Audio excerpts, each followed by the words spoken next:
Dabar norėčiau pakviesti ant scenos Gediminą Šimkų. Prašau. Ir turėsim atidarimą.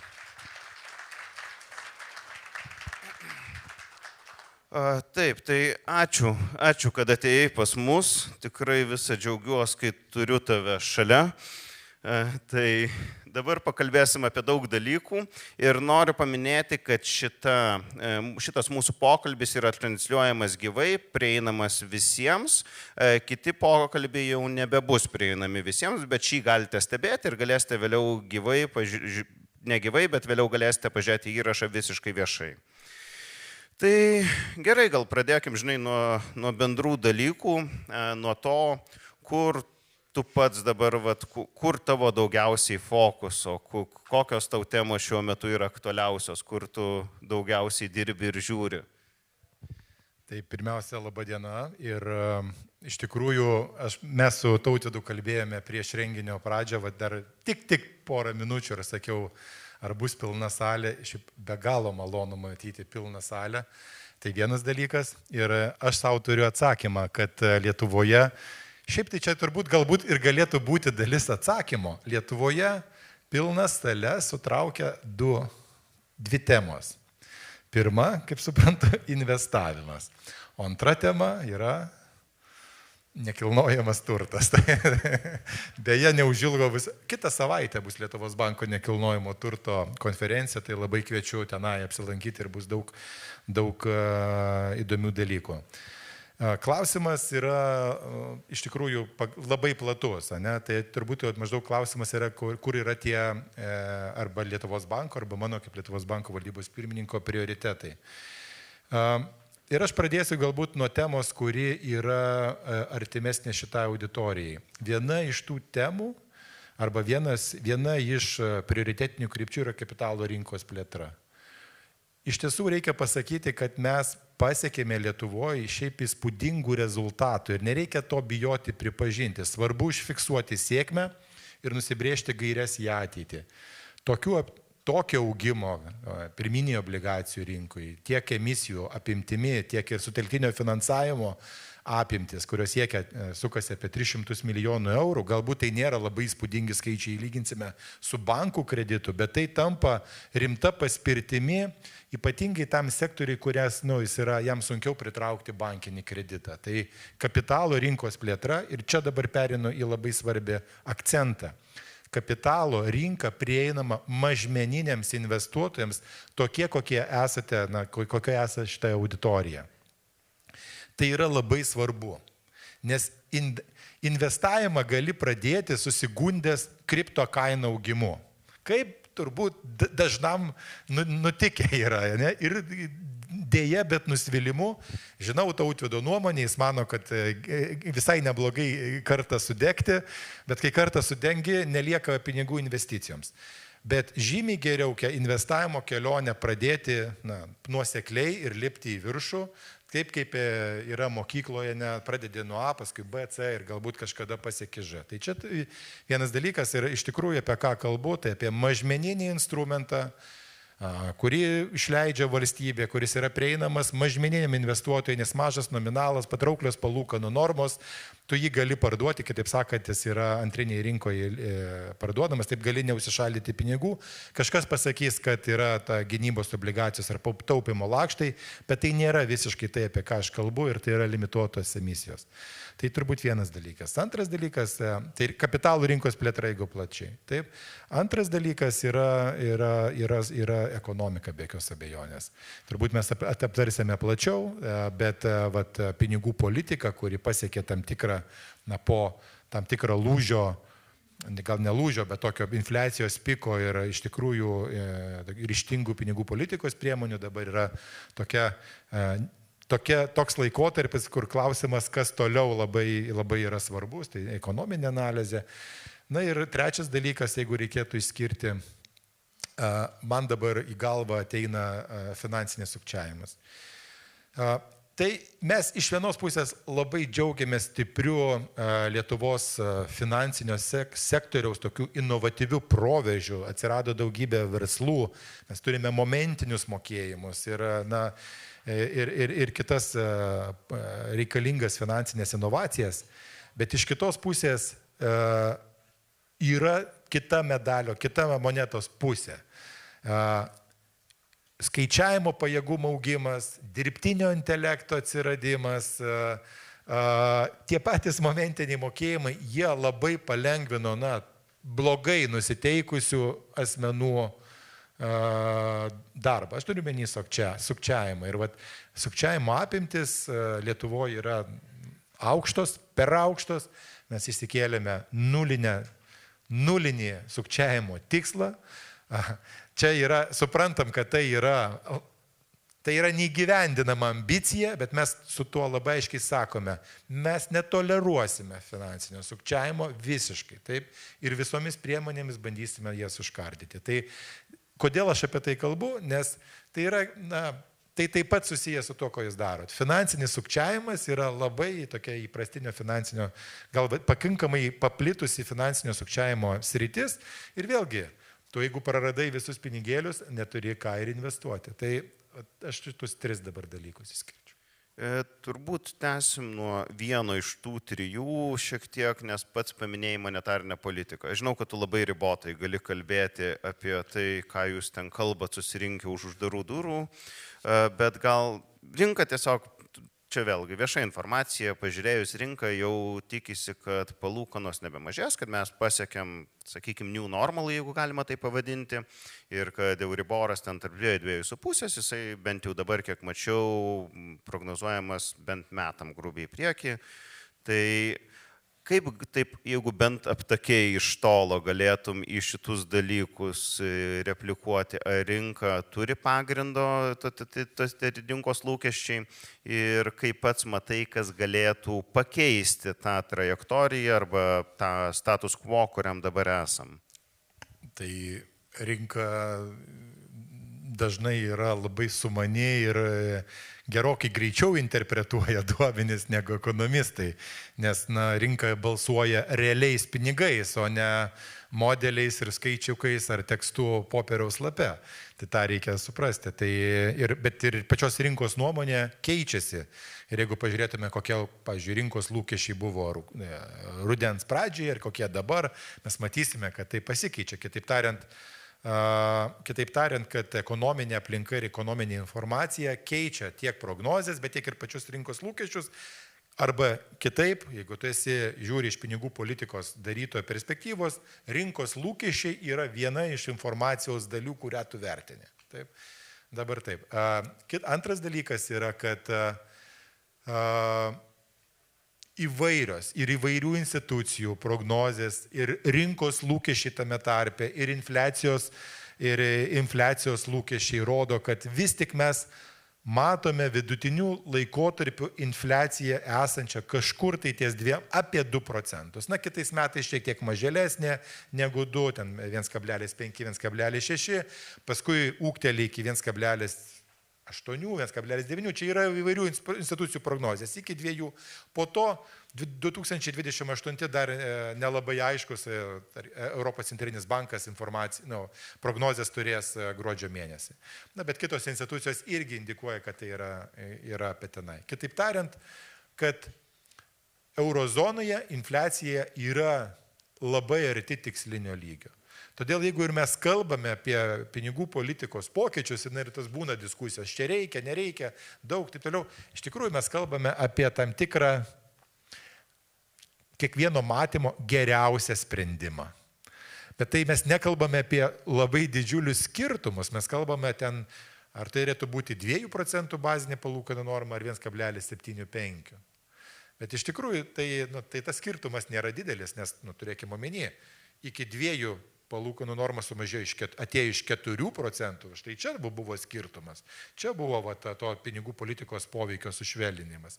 Tai kitaip tariant, kad matydamas dabartinius duomenis, ir aš turiu pasakyti, kad vėlgi sprendimai yra priimami pagal tuos duomenis, kurie turimi sprendimo priėmimo metu, kiekviename susitikime, bet vėlgi taip numatydamas į ateitį, aš vis tik sakyčiau, kad dabar, dažnai Europos centrinio banko bankininkai mėgsta sakyti, mes esame geroje vietoje, aš sakau, kad pinigų politika atitinka daugmaž esamą situaciją, tai tas 2% lygis dabar yra ta palūkanų norma, kuri yra reikalinga šiuo metu, turint visą informaciją ir numatant prognozės į kiekį. Skirtumai matymo yra, ar kaip jinai galėtų pasikeisti, yra pakankamai nedideli, tą beje rodo ir rinkos lūkesčiai, tą rodo ir Euriboras. Tu čia taip sakai, žinai, nuo 4 iki 2 sumažėjimas buvo rimtas. Aš tai labai rimtų vertinu, kai nuo minuso iki 4 pavažiavom. Čia buvo, kur aš tikrai pajaučiau. Čia buvo tikrai rimtas dalykas, bet dar vieną priminėjai žinutę, kurią aš norėčiau užakcentuoti. Dešimtmetį gyvendami neigiamų palūkanų normų aplinkoje, kažkaip visi suprato, kad, nesuprato, bet koks čia žodis, įsijautė, kad palūkanų normos turi būti neigiamos ir jos dar nesikeičia dešimtmetį. Tai štai čia yra didžiausia blogybė. Neigiama kaina už pinigus yra, tam tikrą prasme, ekonominis absurdas, bet mes jį turėjome. Jis sukelia labai tokias įvairias paskatas, kai užtrunka ir mes matome, ten atsiranda nekilnojamo turto, visi ieško alternatyvių investavimo galimybių, rizikuoja, nes tu negali uždirbti iš normalių finansinių, įprastinių finansinių priemonių. Tai pirmas dalykas. Tai minuso duok dievę, kad nebūtų. Taip? Antras dalykas, palūkanų normos yra kintantis dalykas, nes ekonominė aplinka yra nuolatos kintanti. Mums nereikia bijoti, čia tas pats kaip važiavimas keliu. Viskas yra ok, jeigu kelias yra gražus, tiesus, lygus ir visi važiuojam, tau tik tai reikia pakoreguoti truputėlį vairą. Taip? Bet yra, būna ir posūkių ir visa kita, kaip ir ekonominėje aplinkoje. Ir viskas yra normalu, kai palūkanų normos kažkiek padidėja, kažkiek pamažėja. Svarbiausia, kad neatsidurtume ekstremuose, kraštutinėse teritorijose, ar tik kelkraščio vaizdžiai tariant, arba kad mes prieitume tokias teritorijas, kur pinigų politika mažai veikia, jau pradeda mažai veikti, tada atsiranda poreikis nestandartinėms pinigų politikos priemonėms, kurios jau turi savas pasiekmes. Pavyzdžiui, turto pirkimo programos, kurios buvo daromos, todėl kad neigiamos palūkanų normos pasiekė savo apatinę ribą, kurios dar gali galvoti, kad yra veiksmingos. Reikia papildomų impulsų. Bet jau tos priemonės turi savas pasiekmes ir išeiti iš jų paskui nėra taip paprasta, kaip matėm iš istorijos. Ir dabar kalbi vėl daug apie ir ekonomikos, realius faktorius ir aš norėčiau pereiti prie Europos visos bendrai ir realiai turėjom Draghi reportą, kur mes čia jau turbūt visi milijoną kartų girdėjom. Ir jau praėjo šiek tiek laiko nuo jo. Tai ar bus Draghi reportas kaip šitas kapitalo rinkų sąjunga prieš 10 metų, kuri vis būna ir niekad nenutinka? Ar matai, kad jau kažkas vyksta ir daroma iš to, ką Draghi sakė?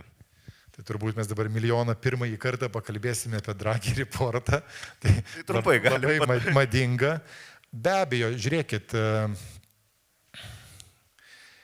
tai yra svarbus reportas ta prasme, kad jis labai aiškiai apnuogino visą tai, ką ir taip žinojome.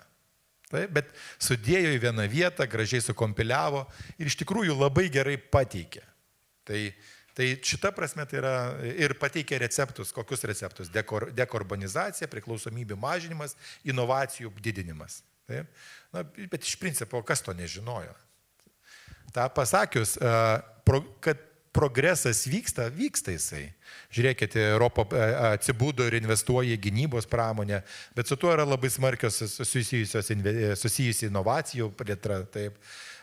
Kalbame apie taupimo ir investicijų sąjungą, anksčiau tai buvo kapitalų sąjunga, rebrandingimas, bet toksai tarsi atsiradęs naujas impulsas, ten, kur atrodė kažkokia neįveikiama teritorija, pavyzdžiui, bendra priežiūra, kuri vėlgi leistų užtikrinti labiau vieningos kapitalo rinkos egzistenciją arba egzistavimą, kažkada atrodė neįmanomas dalykas, dabar jau matau, kad ir vokiečiai apie tai kalba.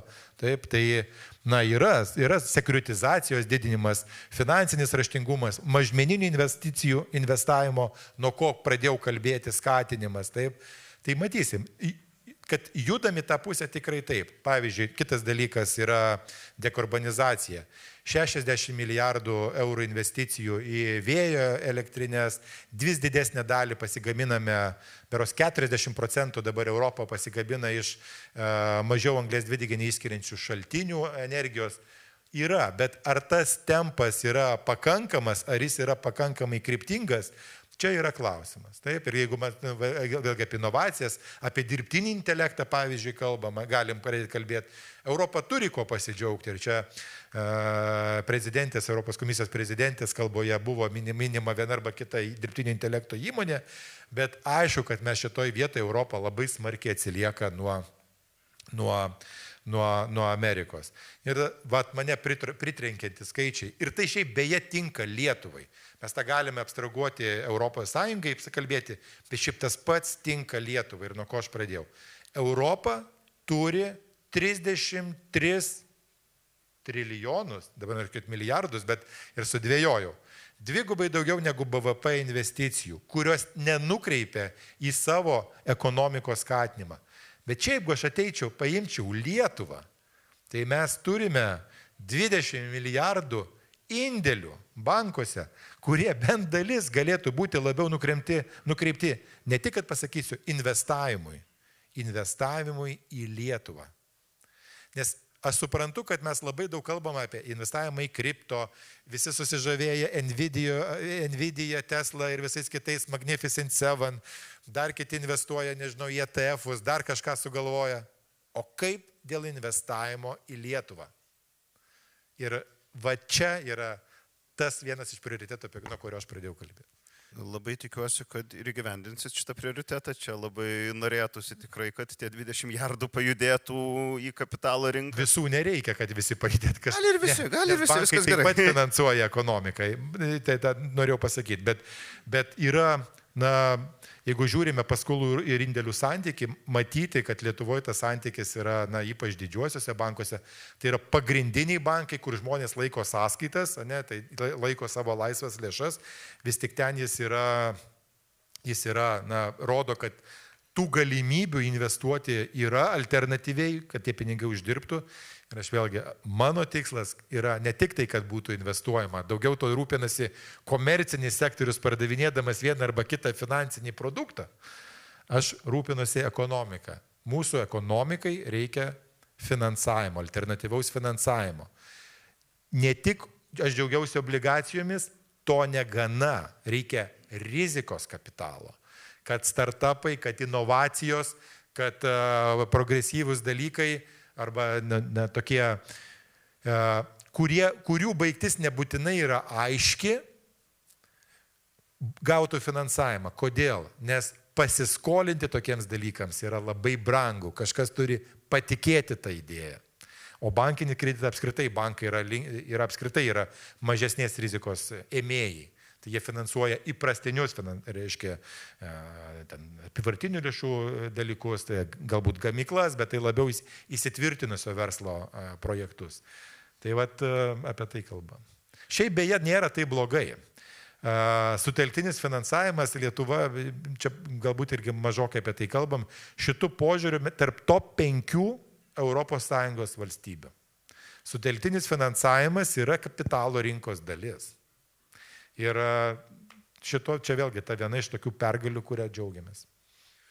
Bet kalbant apie tą kapitalo rinkos plėtrą, man kaip jos dalyviui aktyviam, kartais net šiek tiek baisu pasidaro žiūrint į tai, kas obligacijų rinkoje vyksta ir kartais tu žiūri ir galvoji, kad gal jūs geriau nesiskolintumėt, nes visiems turbūt geriau būtų. Tai tos visos rizikos, kaip pats, ar nematai, kad burbulas gal ne tas žodis, bet toks perteklinis žavėjimas ir neįvertinimas rizikų tų produktų, kurie auga? Turbūt šitos konferencijos populiarumas yra ir dalis atsakymo, kad žmonės ieško atsakymų, bandydami suprasti. Yra labai paprastas dalykas. Jisai skamba taip, stebuklų nėra. Taip. Jeigu pagrindinė palūkanų norma yra 2 procentai, jeigu už indėlį didžiuosiuose bankuose gauni 1,5 procento, jeigu už mažesnėme banke gauni 3 procentus, tai bet kam, kas šiek tiek bent jau galvoja apie investavimą, turėtų kilti klausimas, kaip yra su rizika, jeigu moka 15, pavyzdžiui, ten 12 ar 10, net ir 8 procentus. Jeigu tokių klausimų nekyla, sakyčiau, kad investuoti neverta. Aš nesakau, kad investuoti neverta į instrumentus, kurie gali uždirbti ir 30 procentų. Taip, aš ne tą sakau. Aš sakau, kad tu turi suprasti, kad tai yra didesnės riziko instrumentai. O tai reiškia, kad tu ją prisijimdamas gali dalį arba viską prarasti. Tai čia labai yra svarbus finansinis raštingumas, kur vėlgi, čia yra, minėjau, ir Europos komisija tą labai reiškia tam pačiam kapitalo rinkos vystymo plane įsikėlusi viena iš krypčių. Mes Lietuvos banke taip pat turim visą finansinio raštingumo centrą, bet vėlgi mūsų tikslas yra to raštingumo centro šiek tiek skiriasi nuo to, ką aš matau, daug kas kalba apie finansinį raštingumą. Tai komerciniam sektoriui aš vis tik matau, kad tai yra daugiau pardavimų kanalas. Mūsuose arba Lietuvos banke tai yra daugiau edukacijos kanalas. Ir šiaip beje, galiu pareklamuoti, mano kolegė Rasa Platukienė iš Lietuvos banko dabar visą seriją daro tokių mini podcastų, 10 jų berods bus apie investavimą. Labai visus kviečiu apsilankyti Lietuvos banko Instagramo, LinkedIno ar Facebooko puslapyje. Visą šitą informaciją jūs ten rasit. Taip, tikrai irgi rekomenduoju šitą pažiūrėti. Žinai, aš tai iš vis galvočiau, kad gal Nasdaqo mūsų puslapį virš to obligacijų sąrašo reiktų užkabinti tokį užrašą. Fixed income is sometimes neither fixed nor income. Ir palikt kabėt, kad taip būtų. Turim vieną klausimą, kuris taip labai į kontekstą, aš jo viso neskaitysiu, jis pakankamai ilgas, bet čia apie tai, kad minėjote 2-3 procentų infliaciją ir kalbam apie Lietuvą. Tiesiog klausimas yra, ar tai yra realistiškai vertinus, kiek minimali alga auks ir kad buvo sumažintas pradinis įnašas būstų ir taip toliau. Tai ar visame tame kontekste, ar nesitikit infliacijos šuolių? Tai Lietuvoje metų pradžioje nesu tikras, kad gerai supratau klausimo mintį, tai tiesiog aš atskirais gabalais tada jį atsakinėsiu, bet vienas dalykas yra, kad Lietuvoje infliacija ir eurozono infliacijai susijusi, bet nėra ta pati istorija, kaip ir kiekvienoje valstybėje. Lietuvoje mes turime didesnį infliaciją dėl keleto priežasčių. Tai pirma, aukštesnis arba spartesnis maisto kainų augimas, bet tai yra bendra tendencija Europos Sąjungoje. Antras dalykas, darbo užmokesčio augimas Lietuvoje, pripažinkim, tikrai europiečiai džiaugiasi 4 procentais, Lietuvoje 8 procentų yra per mažai. Bet tai be jokios abejonės persimeta į paslaugų kainas, kitą savikainą prekių ir lemia aukštesnį infliaciją per paslaugų. Ir trečias dalykas, netiesioginių mokesčių poveikis. Tai mokesčiai buvo padidinti, akcizai ir panašiai, ir tai taip pat persimeta į infliaciją. Tai čia tas infliacijos skirtumas. Nepaminėjau dar vieną dalyką, kad Lietuvoje apskritai yra normalu, vis tik mes vis dar esame besivyjanti ekonomika ir šiek tiek aukštesnis infliacijos lygis natūraliai gaunasi 2,5-3 procentai tuo met, kai eurozonoje yra 2 procentai. Tai vienas dalykas. Atsakingo skolinimo nuostatai su tuo yra nesusiję. Atsakingo skolinimo nuostatų sušvelninimas, pradinį įnašo reikalavimas nuo 15 iki 10 procentų yra iš principo esamos rinkos situacijos, nekilnojamo rinkos konjunktūros įvertinimas, atsižvelgiant į tai, kaip ta rizika persiskirsto Lietuvoje, kokia buvo istorinė kainų dinamika, kaip pasikeitė žmonių pajamos, kokią mes matėme ir kokia yra tendencija kitose valstybėse. Iš tikrųjų, Lietuvoje buvo pakankamai griežtas reikalavimas, jis buvo ilgą laiką, nekilnojamo turto kainos yra daugmaž savo fundamentaliuose lygiuose, labai tokios aiškios priežasties, kodėl dabar turėtų būti staigi korekcija, kuri siektų 15%, nėra. Tai vienas dalykas, o kitas dalykas tai yra, kad tai vis tik yra finansų sektoriaus saugumui didinimui priemonė. Tai iš principo daugiau reikėjo atsakyti, kodėl Lietuvai reikėtų laikyti 15, o ne taip kaip kitose valstybėse 10. Tai aš šitą klausimą taip matau. Ir čia toks follow-up kitas klausimas, ar tiesa, kad antram būstui nebereikia 30% pradiniam įnašui? Aš irgi šitą negirdėjau. Ne, tai nebereikia 30%, jeigu yra amortizuota 50% paskolos senesnės. Ok, taip. Tai diskusija taip eina į pabaigą. Aš dar gal noriu kažkokią paskutinę mintį, kas tau svarbu yra pasakyti, nes klausimų dabar neturiu naujų, bet jeigu dar koks bus, tai galim greitai. Tai aš turbūt pasinaudosiu progą pakalbėti apie vieną iš Centrinio banko inovacijų, apie skaitmeninį eurą. Teko kapitalo rinko konferencijoje girdėti diskusiją, kad tai daugmaž yra kažkas tai kaip kripto turtas. Tai nėra kripto turtas. Skaitmeninis euras tai yra, tai galima pavadinti įvairiai. Tai yra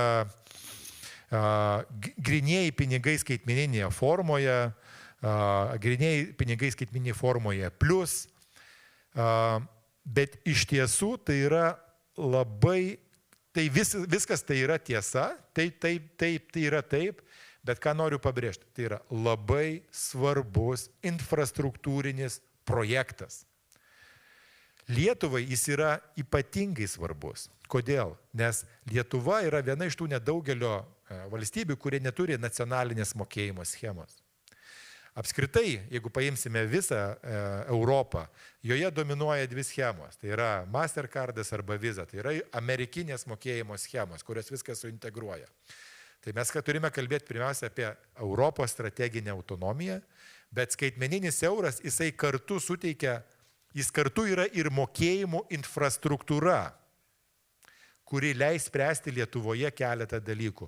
Didesnį nepriklausomumą, Europos strateginėme kontekste, bet Lietuvoje tai taip pat ir mažesni atsiskaitimų mokesčiai, nes šitai mokėjimų schemai nereikėtų mokėti. Tai taip pat kalba yra apie Lietuvos nacionalinį saugumą, nes kartu su skaitmeniniu euro eina ir nesant internetinio ryšio galimybę atsiskaityti. Ir vėlgi, tai yra iš vienos pusės kaip ir popierinio pinigo savybė, bet iš kitos pusės tai yra labai svarbus dalykas, didinant mūsų nacionalinį saugumą įvairių grėsmių akivaizdoje. Labai greit laikas tavim bėga, kaip visat, tai ačiū tau, kad atėjai. Tu tikrai dar galėtum šnekėti, manau, bet labai tau ačiū jums už klausimus.